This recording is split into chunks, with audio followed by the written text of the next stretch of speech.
qu'il faut assurer une couverture encore plus importante, aussi bien des jeunes, les jeunes et en particulier les plus vulnérables, que les populations les plus exposées. Donc il y a des populations aussi, des groupes qui sont très exposés à l'infection à VIH. Il faut leur assurer une couverture élargie par un paquet de services qu'on appelle des services de prévention combinés.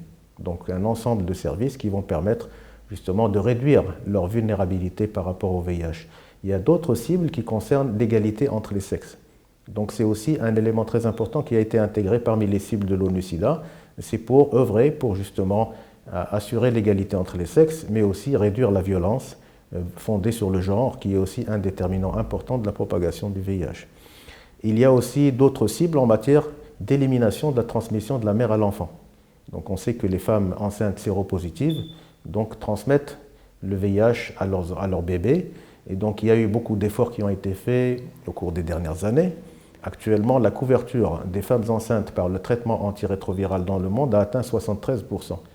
L'idée, c'est dans le cadre de cette stratégie de pouvoir éliminer la transmission mère-enfant et donc ne plus avoir d'enfants nés avec le sida.